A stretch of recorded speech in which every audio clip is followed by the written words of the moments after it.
Bonjour et bienvenue. Dans cette vidéo, on va résoudre des exercices sur le plan incliné et je vais vous présenter avec deux défis que vous pouvez faire au fur et à mesure qu'on fait les exercices. Alors, j'ai choisi de faire deux exercices sur plan incliné sans frottement et dans une autre vidéo, on va voir le plan incliné avec frottement. Alors, c'est qu'on va examiner pour maintenant, ce sont deux cas, deux plans inclinés. Alors, quels sont ces deux plans inclinés? Les escaliers d'une maison, ok? C'est ça un plan incliné. Comment calculer l'avantage mécanique? C'est ça va être notre but. Alors, quel sera l'avantage mécanique? Et pour le deuxième, c'est un vis. Alors, je vais dessiner un vis ici. Et je vais vous montrer comment calculer l'avantage mécanique. Ok. Alors, commençons par l'avantage mécanique des escaliers. Alors, prenons quelques valeurs.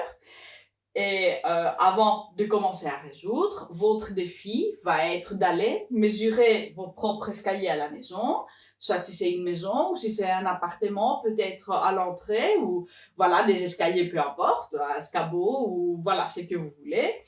Et alors, ce que vous aurez à mesurer, c'est ceci qui est la hauteur et ceci qui va être le pas. Maintenant, si vous mesurez plusieurs, vous allez voir que finalement, normalement, en fait, ces deux valeurs doivent être les mêmes tout au long. Maintenant, ça peut que sur l'entrée, peut-être le premier est un peu plus grand, mais voilà, vous pouvez aller mesurer les autres. Une fois que vous mesurez, vous pouvez calculer l'avantage mécanique et m'envoyer une photo des escaliers et de votre calcul. Alors, ici, on va prendre un exemple au pif. Je ne connais pas vraiment votre maison. Et alors, je vais mettre en fait des valeurs. Alors, ici, je vais mettre 15 cm. Voilà, c'est autour de là, finalement, que le pas va être. Et voilà la hauteur. Et le pas, disons que c'est 30 cm. Ok, pour bien finalement mettre son pied. Alors, l'avantage mécanique d'un plan incliné va être calculé. On connaît la formule par cœur. A sur sinus alpha. Mais ici, au lieu de calculer l'angle alpha, c'est plus facile d'utiliser la formule qui dit c'est finalement la longueur en tant que plan incliné sur la hauteur. Okay. Maintenant, on prend tous les escaliers, on prend une marche. Normalement, c'est la même chose parce que normalement, l'angle doit être le même. Alors, je vais dessiner ça. J'ai mal dessiné là, mais c'est pas grave. Alors, cette marche va venir ici. Et alors, ça va être 15, ça va être 30. Alors, il s'agit, vous voyez là, de triangles rectangles où on a une hauteur de 15. On a ici un côté qui est 30 cm. Et ce qu'on veut, on veut cette longueur. Alors, cette longueur sur cette hauteur va nous donner finalement l'avantage mécanique du plan incliné. Maintenant, vous avez bien vu que ça c'est un triangle rectangle et que pour calculer L, on peut faire Pythagore, la longueur. Alors, la longueur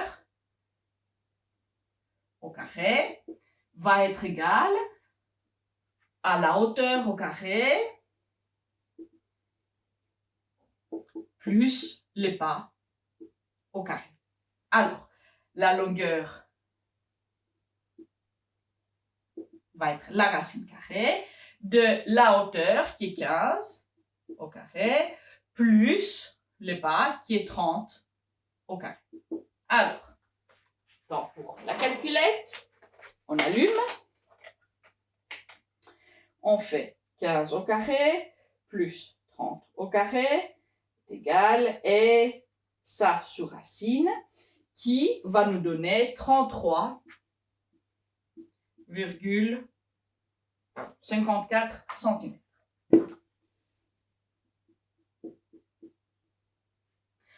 On peut mettre ceci dans notre formule du plan incliné. Alors, la longueur va être 33,54 cm sur la hauteur qui est 15 cm. Les centimètres vont partir pour nous laisser une valeur sans unité pour l'avantage mécanique qui va être 2,2 comme avantage mécanique. Voilà. Alors, comment on calcule? On va prendre ces deux mesures, on va faire Pythagore et on va remplacer dans la formule.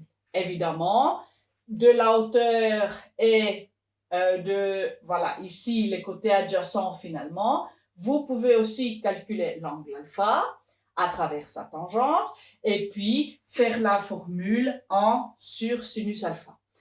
Si vous voulez, voilà, je peux le faire. Alors, pour vous montrer. La tangente de l'angle alpha, c'est opposé. Alors, c'est la hauteur sur adjacent qui est le pas. Alors, hauteur sur le pas, c'est 15 sur 30. Ça va donner 0,2. Alors, ça va donner un angle.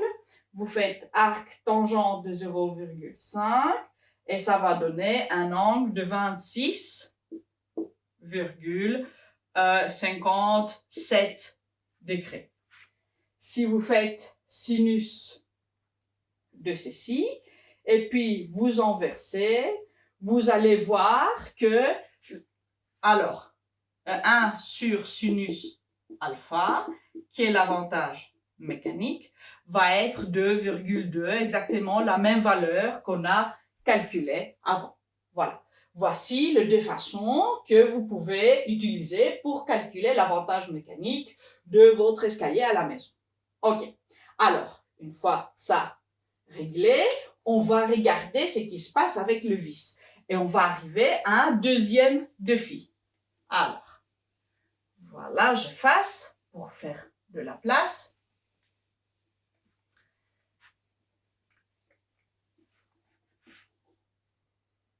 Alors, ici, on a une vis. Et pour cela, c'est mieux de prendre une vis qui a partout, en fait, le même rayon. C'est un peu plus facile.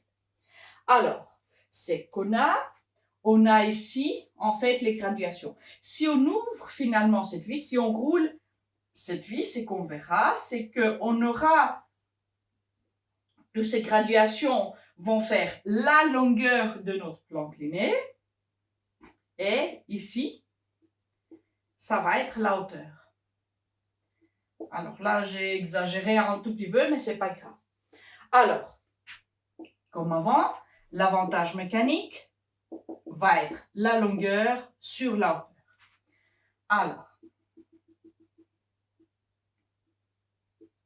Alors, comment est-ce qu'on peut calculer ces deux? Alors, la hauteur, c'est facile, on peut prendre notre règle et on peut mesurer. Disons que, voilà, je vais donner en fait deux valeurs comme ça. Disons que ça fait 5 cm.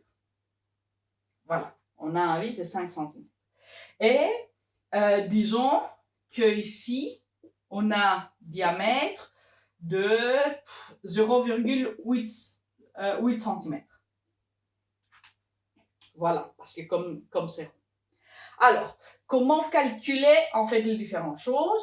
H, on a mesuré, parce qu'on a mesuré de la tête jusqu'au bout la vis. Et alors, après, pour calculer L, on ne peut pas les calculer directement, mais c'est qu'on peut faire, on peut voir combien de cercles ça fait en mesurant exactement en fait le petite ligne là. Et chaque ligne correspond à un cercle. Alors, si on trouve les circonférences d'un cercle fois le combien de cercles il y a avec ces lignes, alors on aura cette partie qui était le pas, voilà, de l'exercice précédent. Et maintenant, ça sera finalement la longueur que ça fait autour de la vis. Alors, d'abord, regardons combien est-ce qu'on a. 1, 2, 3, 4, 5, 6, 7. Alors là, on a cette ligne. Et la circonférence que fait ces cylindres, que fait la vis, c'est 2 fois pi fois les rayons, ou comme on a diamètre, on peut écrire la circonférence comme pi fois d qui est diamètre. Alors ici, au plat, ça va être 7 fois pi fois 0,8 cm. Et ça va être 5 cm.